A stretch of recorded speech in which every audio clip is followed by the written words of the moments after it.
Hello, ladies and gentlemen. Welcome back to an episode of us doing an actual podcasting thing here on Agents of Chaos because, man, has it been a while. This was a podcast. I thought this was just like us just sitting around just talking about anything.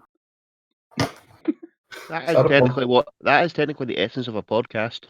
I mean, Just basically. us screaming into the void and no one responding.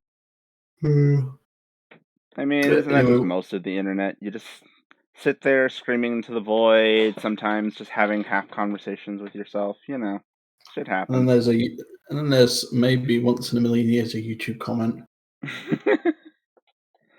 Yeah. So anyway, what are we going to talk about today? So the three of us have come back together to have a discussion about a certain trilogy of films that is tied into a franchise that we all have an interesting relationship with, depending on which one of us you're talking to. We are going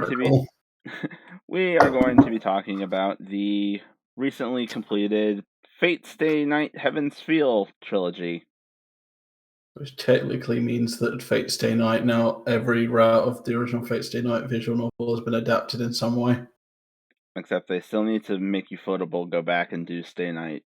I love how Dean did their own movie version of Unlimited Blade Works. Yeah, and I've never seen it, but I've heard that's a thing and a half, considering it's Dean. Yep, hilarity. So yeah, we sat down and watched the Heaven's Feel trilogy. Yeah. Going into it, what did we all think before going into it? Well, I should say first off, it's just probably as the one who's done the most diving into this franchise, more or less, at least as far as the Stay Night stuff is concerned. I didn't know that much about this. I knew a couple bits here and there as far as what happens in the route, and then of course I knew that everyone and their mother dotes on Sakura, and now having seen this, I now understand why. But holy cow, this sucker was way more than I was expecting. The only thing I knew going in was there was a certain version of a classic character that appeared in this good old Saber Alter. That was the only thing I knew going into this. Oh yeah, sure. White-haired waifu you wouldn't quit drooling over. Yeah, Scotty down there. What? Everybody knows my wife is Francis Drake. I'm pretty sure you kept saying, "Hey, babe," every time she showed up on screen in there, QB. That was you. That wasn't Scotty. That was you. I mean, Crunch, you didn't hear Crunch, just be glad you didn't hear what I was thinking when I saw Saber Alter. No, I didn't say... No, you're thinking of Medusa. Medusa turned up. I'm pretty sure I heard you say it was Saber as well a couple times. I'm not going to lie, the way Saber Alter looks at you is hot. Yeah. You can actually see her anyway, eyes. Yeah, because she has that weird mask thing that just covers her eyes.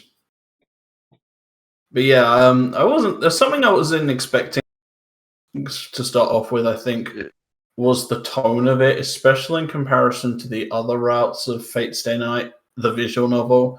Because to give some context, the original Fate Stay Night visual novel had 3 paths.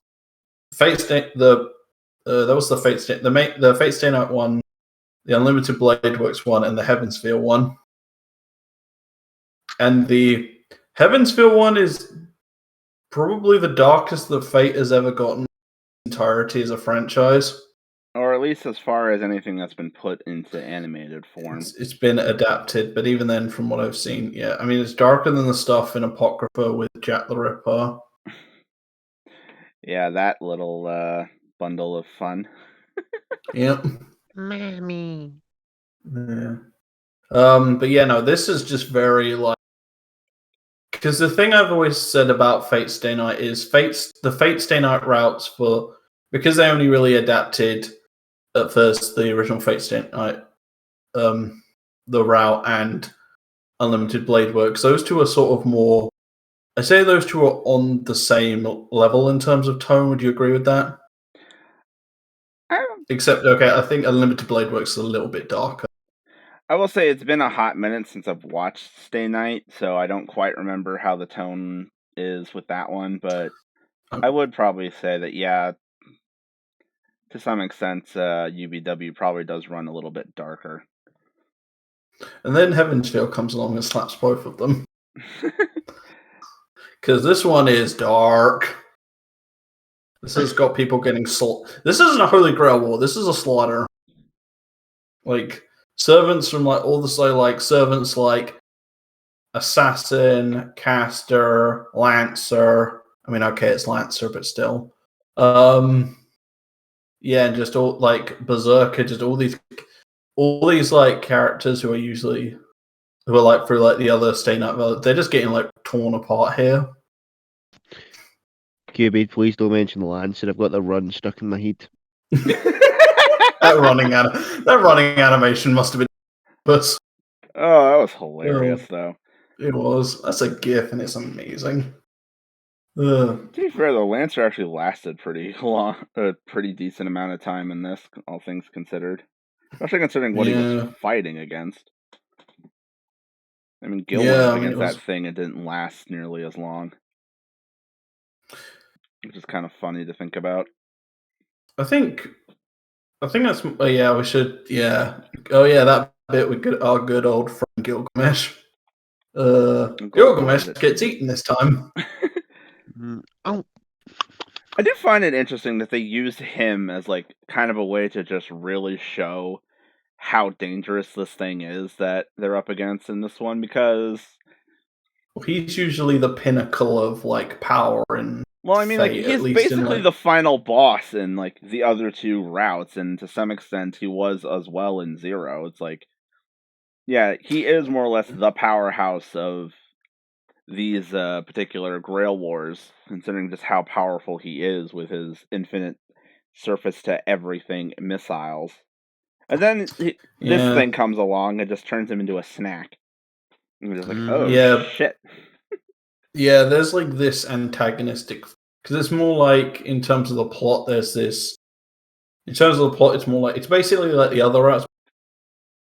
Because of... there's basically this, like, other force that's, like, interfering. That's, like... It's like Shadow, and it's connected to Sakura. Mm-hmm.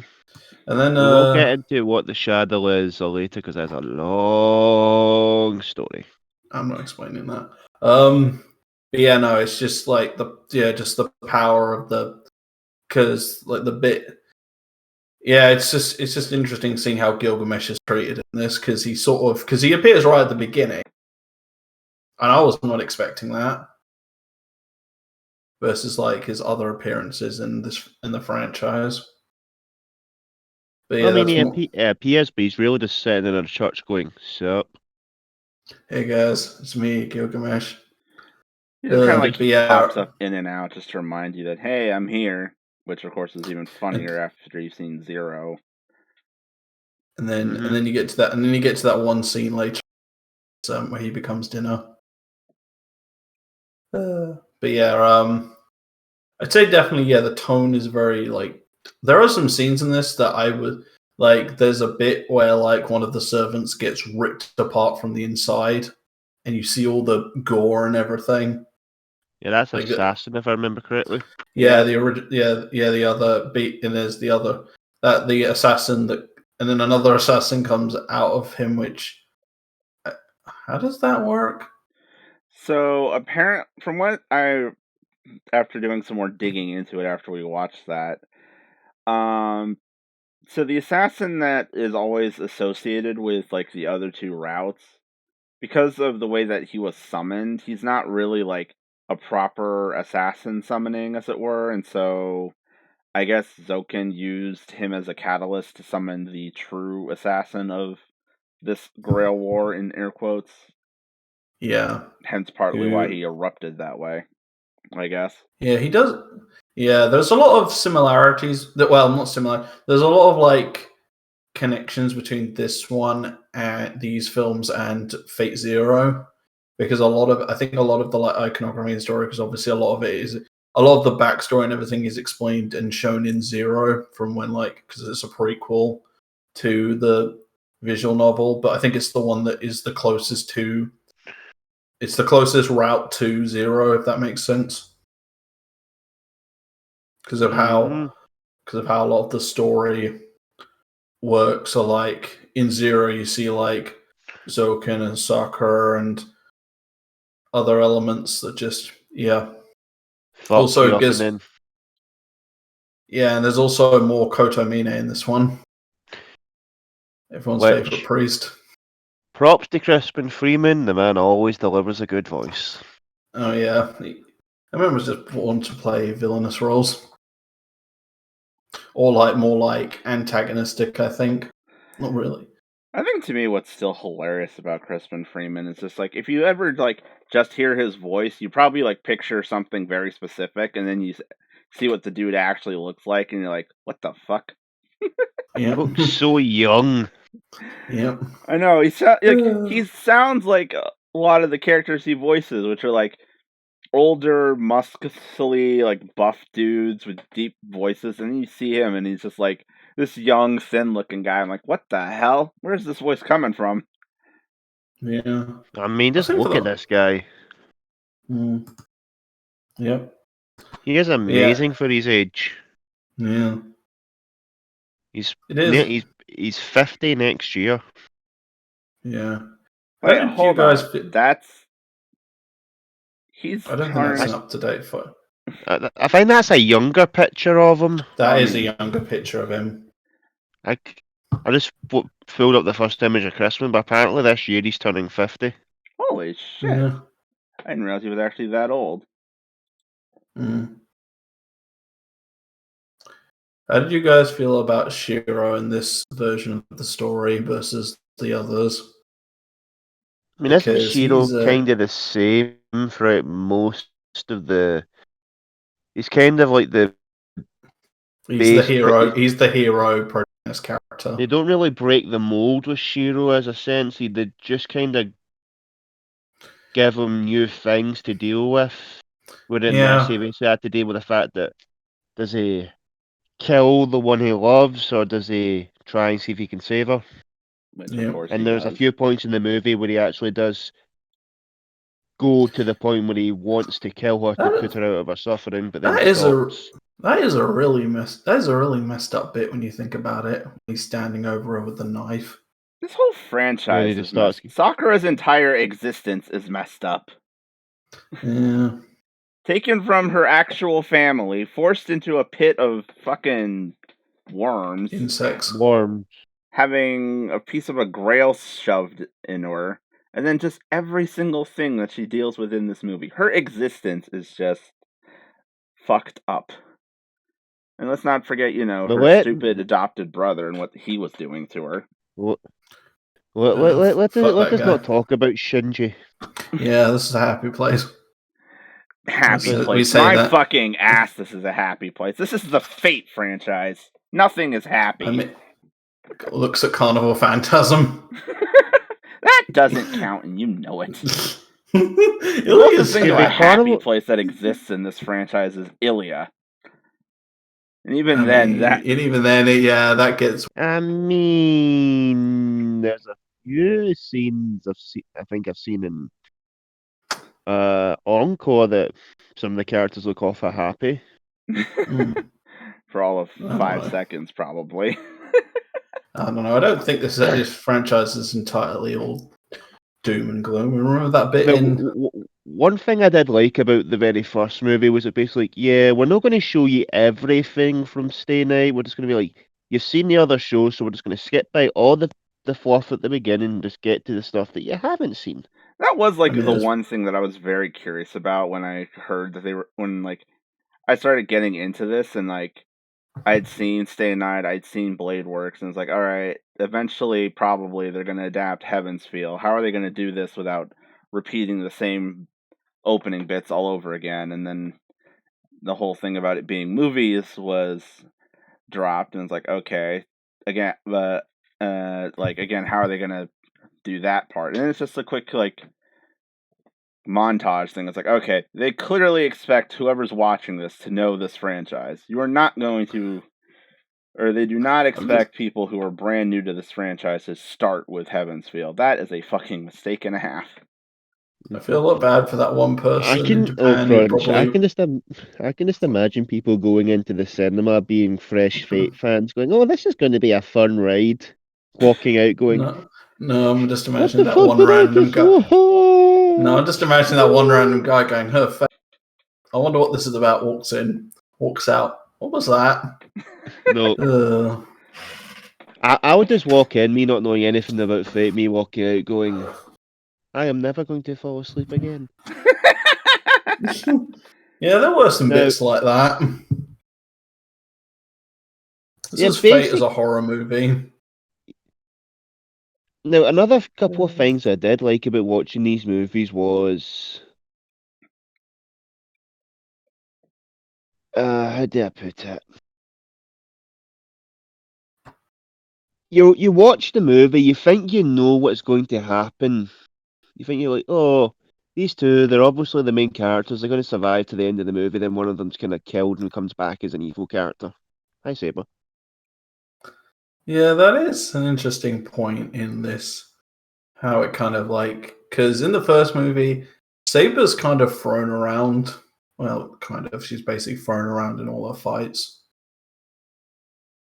I mean, you got all the stuff, the fight with Berserker, where she thrown around, the fight with the assassin guy, and then she gets turned into Saber Alter. She takes a bath in the goo and comes out looking all evil. And she comes out and destroys Berserker in a really beautiful fight scene. Like the fights in this, because normally I don't really like, because I know a lot of people like to say, oh, the fight from this, but I think these were actually some of the best fights in Fate. Now, Crunch, I need to ask, see the versions we watched, were they like the Blu-ray versions or like the actual versions shown in cinemas?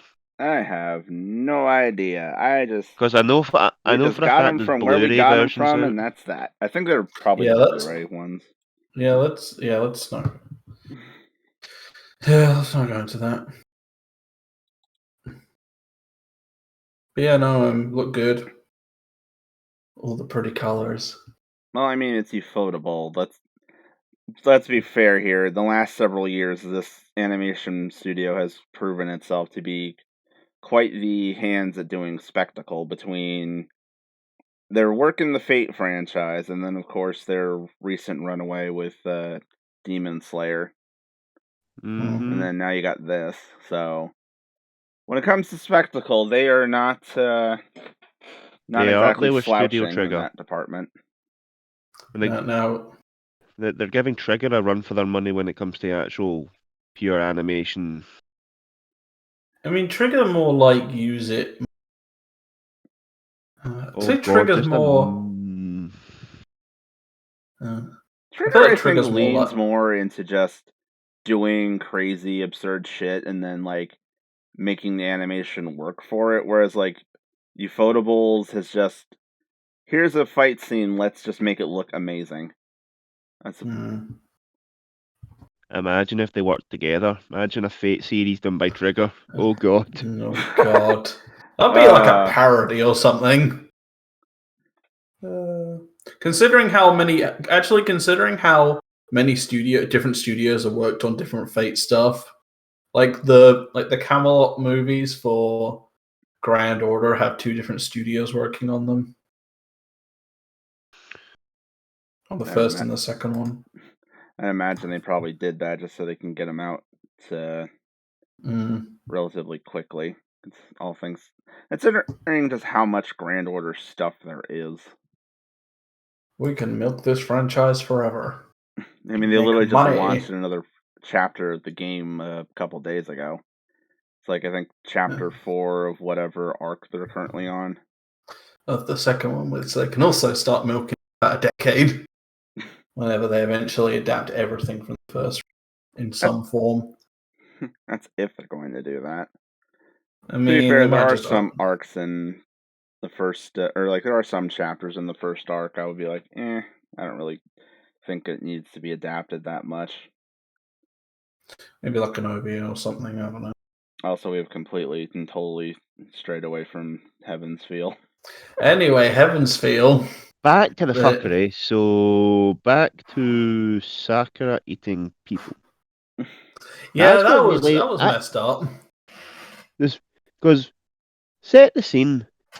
Sakura looks as though she's basically in Wonderland. She's got surrounded by all these furry animals. It's all happy. She's enjoying herself, and then it cuts to the real world, and there she is, covered in blood and eating people.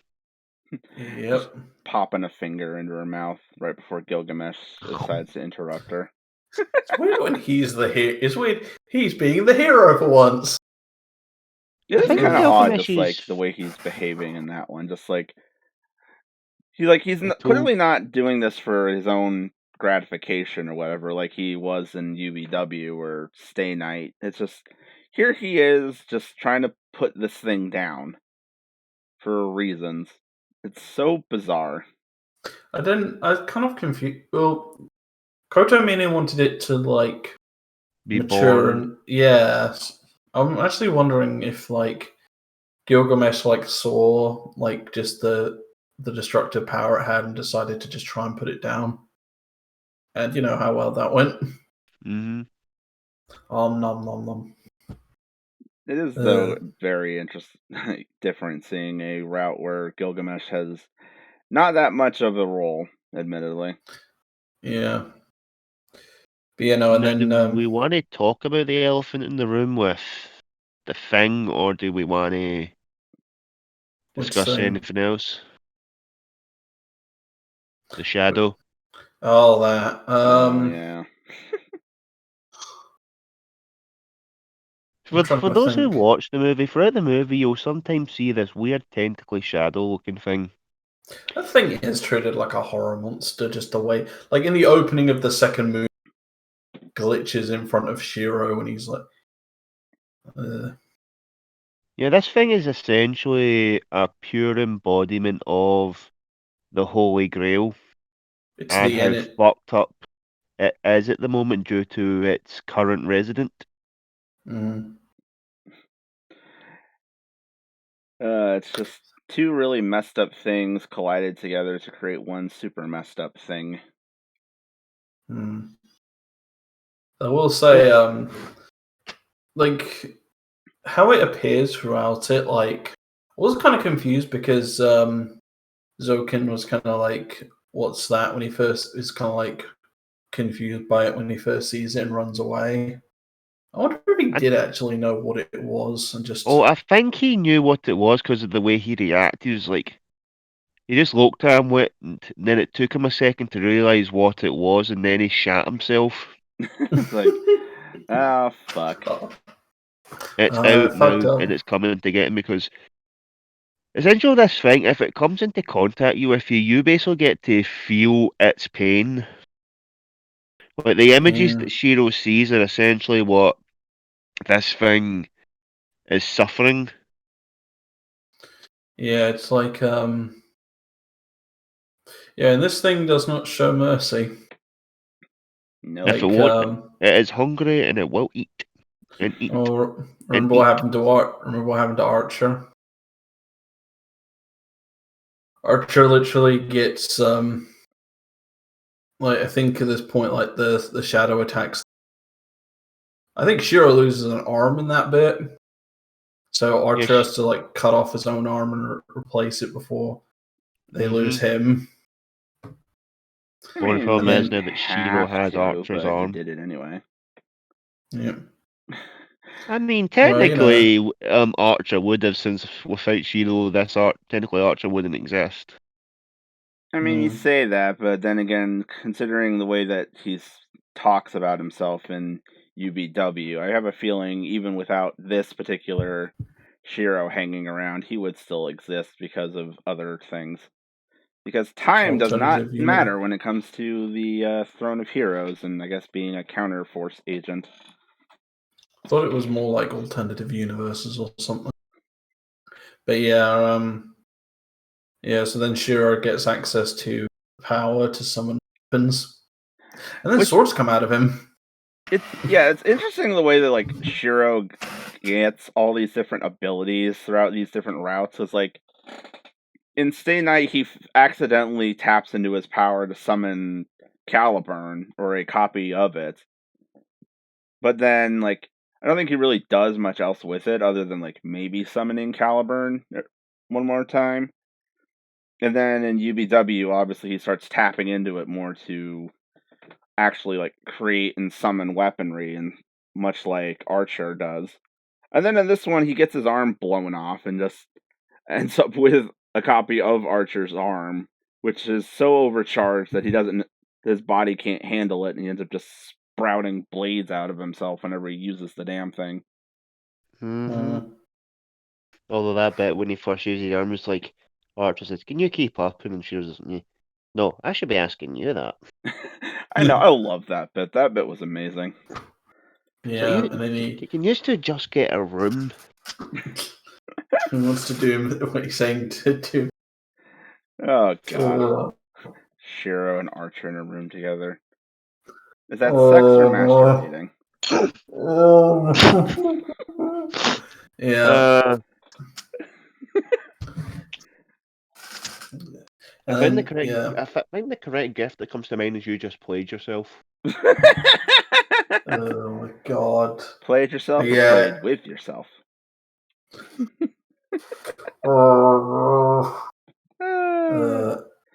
Speaking of that little topic, like something that this one actually finally addresses, there's sex. You get to oh my god. visual novels. I love how because for those who don't know, the Fate Stay visual novel technically is an eroge. I love the fact you had to make a segue to that.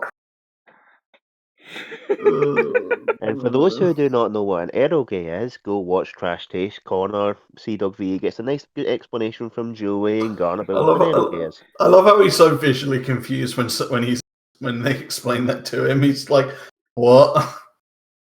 Or just so you don't have to go looking at other stuff. It's basically just a porn game. Mm-hmm. I think I think if I remember correctly, technically they weren't the skin or the original visual novel wasn't supposed to have those, but then they kind of got pushed into putting them in. Because in Japan that sells. Yeah. And if I remember correctly, Sakura's route is actually the one that has like the most scenes of that. Well, no wonder, because she wants to breed. Yeah, I think like the Stay Night route has, I think, 3 scenes. BW only has 1, and then Sakura's I think has like 4 or 5. Although I do think one of them still involves Saber somehow, but I'm not sure. I have not looked. I did not look this. I did not look that far into the Heavensfield route when it came to those. I've only seen there the is other a two. scene involving Saber, but it's a very weird scene because it also involves Rin. Well, that's in the Stay Night. It does not surprise me. It does not surprise me. I think you told me about that one, Crunch. Yeah, no, that one exists. Considering what that was replaced with in the Dean Stay Night adaptation, that shit's hilarious. Yeah, for the win. Yeah, I just love how, like, in the other 2 adaptations, it's like they still address the scenes because they contain like very important plot bits, but then they don't adapt it in directly one for one. They just find a way to work around it or change it. And then in this one, there's just literally a thing of like Sakura just saying, "Hey, fuck me," and then they do. Do me, do me. And then of course it's implied later on that they probably did some more because you see the 2 of them laying in bed together on a different day. Oh, I think from what they probably did it every night, and I think, well, Sakura, you have a very, very strong libido. Oh my god. Anyway, yeah. So at the end of the second movie, Sakura basically transforms, basically breaks off all the crap, like the family perf, and she basically turns into her like villain, holy grail form, whatever the hell you want to call it. I think she is technically labeled as just Dark Sakura, but she might as well just be Sakura Alter at that point. All right, Sakura Alter over here This has got it like. So she basically turned, and then she needs like Ilya, which also we should probably talk about Ilya and her route or proposed route because we can get to that. Yeah, because Ilya's in this more versus like other originally in the original visual novel, murdered. No, this time she goes on to be with her mother. But anyway, Ilya this time. I think there was going to be a 4 visual, but that got cut, and they shoved what they'd written into the Heaven's Feel route. If I'm correct. Yeah, basically. They were planning on trying to do that one, but then I guess either they ran out of time or they didn't have enough material to really make it its own thing. So it's like just merged it into the Heaven's Feel route. Crunch, was the Ilya route codenamed No Chromo? Oh, it just reminded me of Ilya, the series. But yeah, the actual villain of this thing is quite a shitty story because what we have here is a thing called the Avenger class. It is, for those who know Fate, there are 7 classes that get summoned during the Grail War: Archer, Lancer, Assassin, Berserker, Saber, Caster, and what's the 7th? I'm trying to remember. Does Ruler count? No, Ruler is a completely different thing that they invented for Apocrypha. Archer. I don't know. I can't remember off the classes off the tongue. Is it only 6 classes? No, it's 7. It's Saber, Archer, Lancer, Rider, Berserker, Caster, Rider, and Assassin. God damn it! We forgot Rider, the best character. Yeah, and Avenger is technically the 7th class that can be summoned during the Grail Wars. However, summoning one isn't exactly an easy process. It's kind of what this whole plan has been about. Because I think technically to officially summon an Avenger, an actual server needs to be used as a catalyst for it, and the Avenger cannot be summoned just outright. That's why when the Ainsburns summoned Angra, who is the villain, he was so weak because they tried to summon him outright without summoning a servant first.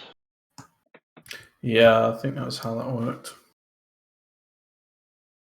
Because the way one of my friends says it, like, Jean Alter can be an Avenger class servant, but the only way she becomes an Avenger class is if she sees the blood of innocence being spilt and basically falls from her grace as a holy maiden. I didn't know that. Yeah, no, the whole Avenger. I believe Zokin's plan was to turn Sakura into the Holy Grail and then implant a piece of this Avengers class servant into her, so it'll eventually birth the Avenger class, if I'm correct. Yes, but then he was also planning on using that body as a vessel for him to become immortal, and thus he would become the Avenger servant. I mean, it was literally an insect. Yeah.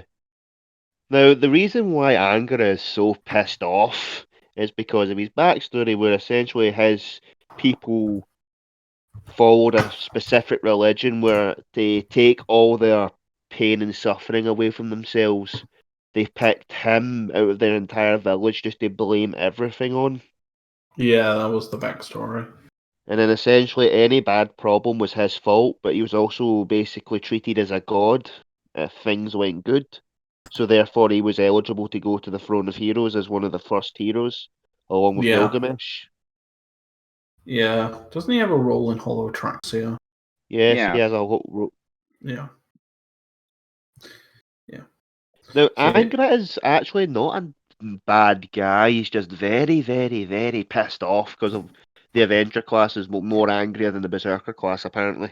I mean, remember, you haven't seen it, but in Babylonia, there's an Avenger class in that one.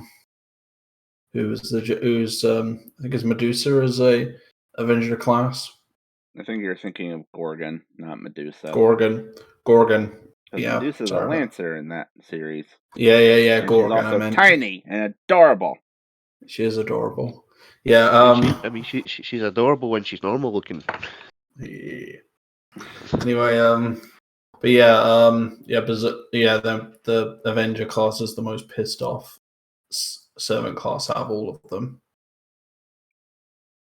So yeah, the whole play. So basically, they go to do a final battle, and Medusa and Saber Alter have another amazing battle. Gotomini joins the fray and basically goes, "I'm a priest. I'm going to say words. I kick ass for the Lord." Oh my god. Yeah, because in this Kotomini is essentially the polar opposite to Shiro. Well, Shiro likes and feels good for helping people. Kotomini feels good for making people suffer. Yeah, and as we learn in his backstory, when he flashes back to his girlfriend slash, I don't know if they were married. I think they were killing herself. I think they were married. Yeah. And he basically remarks that he was unhappy that he didn't get to pull the trigger. Yep. Because he's creepy. But props to Crispin Freeman. He knows how to play good characters. Good work. But yeah, so yeah, the whole fight and everything happens, and then eventually Shiro, because Rin and Sakura are sisters, she tries to Rin tries to kill her, but stops herself because.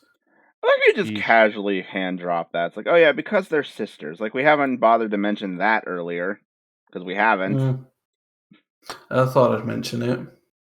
Then they mention the whole story where it's like, oh, one of the clans in the war basically can't have mages anymore, so we have to give them a mage, and they fucked her up royally.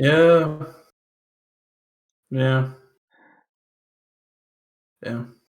Which, of course, when you put that into perspective, when you have that knowledge in your head, just watching the rest of the franchise is like, man, you cannot look at things the same way anymore. Yeah. It is it's kind of fascinating how this kind of changes your perspective on fate. I don't know about you two, but it did for me. I mean, I've only seen very few Fate series, so I'm still new to many perspectives. For me, really, what this is put into perspective is just how knowing all the different routes really does make each one rewatching or re-looking at all of them as a whole very interesting. Just because you have all these bits of knowledge from each of the routes, and while they're not being addressed actively at the same time, obviously, because that would just be a cluster and a half of trying to do that. You have in the back of your mind, yeah, this is still that's still going on, that is happening somewhere, and it's just so ew. I mean, you just think about any of this, try watching UBW and knowing what's going on there, but then you see Sakura is just there, and you just think, oh, you poor girl, or any of the other routes where one thing that this one does drop that you don't see in the other routes is the fact that Sakura is actually one of the masters proper in this. She is Rider's master proper. But in all the other routes, everyone it always just shows Shinji being the master, but he doesn't actually have any command spell marks on his hand.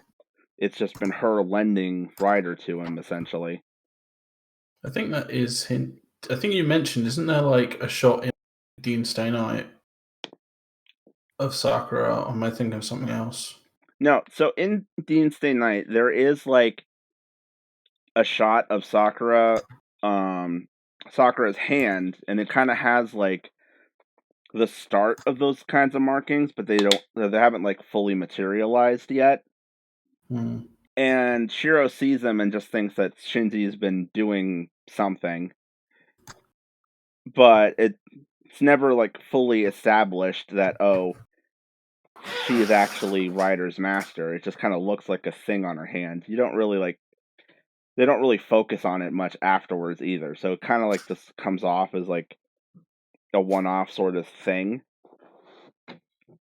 But then now it's like, it's like, okay, Sakura is really Ryder's master. So you like go back and like try and watch like Dean Stay Night or Unlimited Blade Works, and anything with Ryder involved in that, and like knowing that it's just kind of like, huh. I think, like I mentioned earlier, I think one of the things that does, I think one of the reasons why people like think that Fate is confusing is how it was how they chose to adapt it, just how the free routes like go on to like they have iconography throughout the franchise. So once you see something, it means like I think I was watching a Fate Apoc. There was stuff in that referenced Heaven's Feel, even with the name Heaven's Feel. So it's just how that like just get a job. But Apocrypha came out. I think the anime came out around the same time as the first movie of Heaven's Feel, if I'm correct. Well, Heaven's Feel, the name itself is just in reference to a specific magic spell. It's not really like because even in Zero, they dropped the name Heaven's Feel at some point, and I think it gets referenced in like one of the other Stay Night routes. It's more or less just a name of a ceremony specifically. It's not really. There's other stuff. It's just in this specific route, it actually like comes to fruition, and you actually see what it does, or at least a variation of it, because Ilya uses it to close the gate that opens up from the Grail. Oh, Scotty, do you want to talk about that fight scene you want to talk about? So, as I mentioned before, the characters of Shiro, Emiya, and Kotomine are the yin and yang. They both exist and have similar ideals, yet how they go to those ideals are different. Shiro sees Avenger as something that must be stopped because everything it has done basically makes it a killer, a villain, and as such shouldn't live. Whereas Kotomine keeps telling him it hasn't been born yet, so should it have no sins?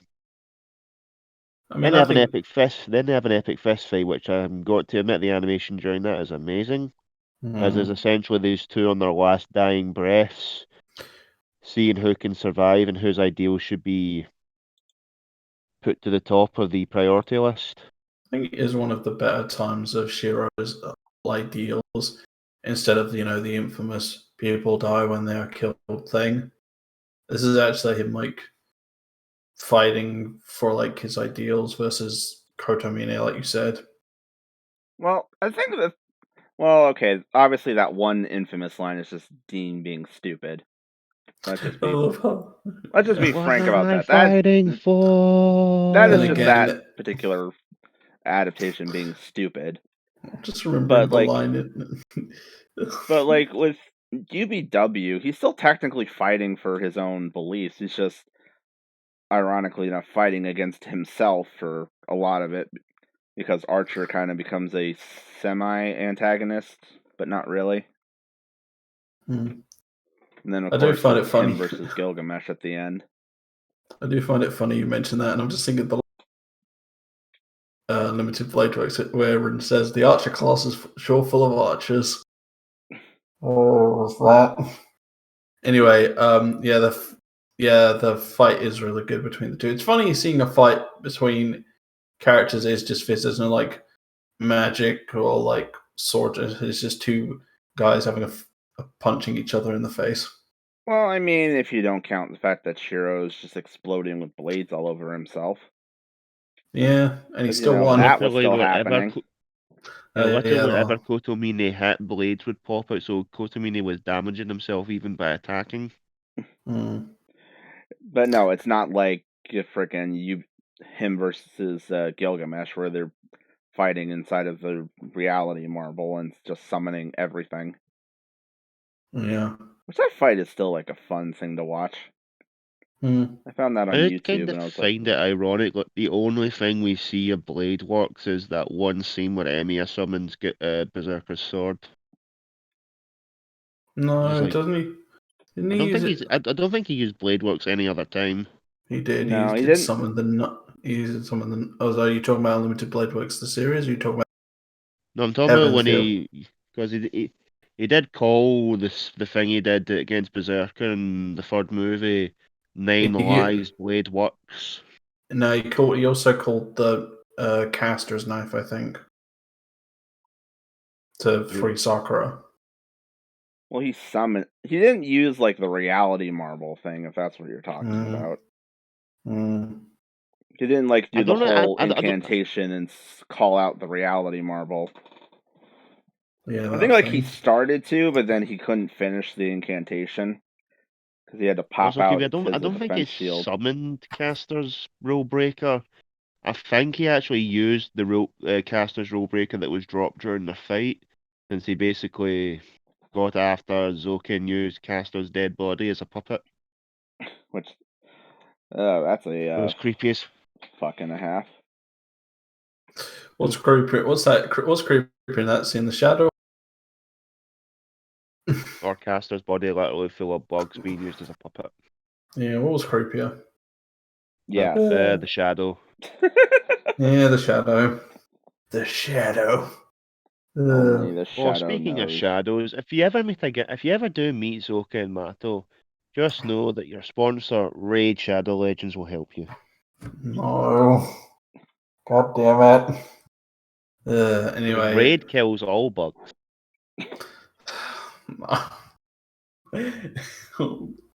Yeah, so yeah. So yeah, eventually Ilya uses the Grail. grail, and there is something I was kind of annoyed they didn't really, because the ending is basically Shiro getting the body getting obliterated, but then he's just like in the next scene, and then it's like, oh, I'm back, and it's like the movie didn't really explain it. Well, they So did actually show where the new body came from. They just don't show Yeah, how it became to look like Shiro, since all you see is a puppet body and them holding Shiro's soul in a cage. yeah, because basically Ilya saves his soul in a container, which then Ryder manages to find using Rin's pendant as a homing beacon, funny enough. And then, yeah, they take it to a puppet or someone who works in making magical puppets. They put the thing in there, and then boom, Shiro's back. As Now, opposed to you a. have to wonder, since he's made of wood, I is he don't know. is he always solid, or does he? I'd imagine it's probably one of those instances where once the thing's animated, it probably acts more like flesh or something. Yeah, I mean, it's fucking fate, for crying out loud. Magic is not magic is the way of the world here. I'm sure they probably got some way to make it so he's not always stiff. Yeah, well, I mean, if he always was, I mean, Sakura's always horny, so it kind of makes sense. Shiro 2.0, a living dildo. God damn it. So, best of the Stay Night adaptations. I mean, I'd probably call it that. Call the film trilogy that. It's a fun 6 hours to watch. Yep. Yeah, it's a fun 6-hour binge, especially if you've seen everything else from Stay Night. I mean, it's better now because it's better now that the films are actually all out. Can't imagine the people who watch them like one at a time. Oh yeah, no. When this sucker was announced as a trilogy, I'm like, you know what? I'm gonna wait for this all to come out and just watch it all at one time. Screw trying to watch them and having to wait for the next ones to come out, because yeah, that noise is annoying. Like Yeah, hell nah. considering how the first two ended. Oh, God, especially after the second one, the way that ended. Like, nope, I am not waiting around for. that would have been torture. I'm just Yeah, gonna. that cliffhanger was just like, ooh, this looks interesting. Everybody in the cinemas, when's the next movie out? No.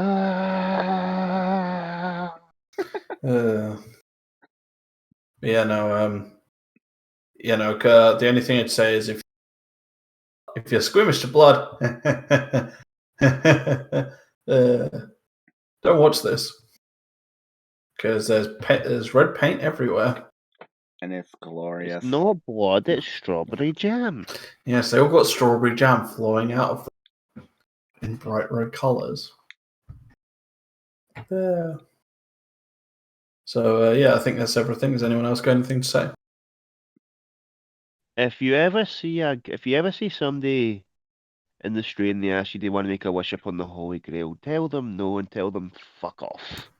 Yeah, pretty much.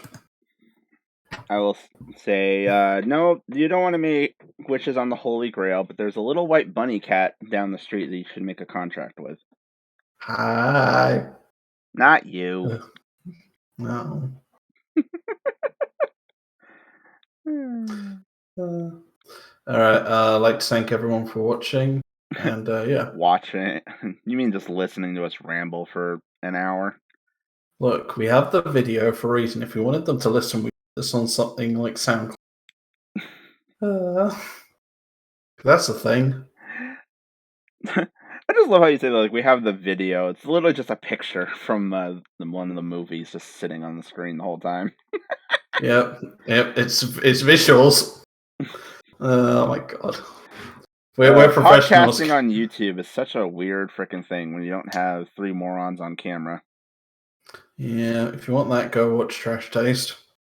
They're probably way more. I mean, eventually, we might all just have the ability to camp, but then I don't think you want to see my ugly mug. I'm not a very charismatic person.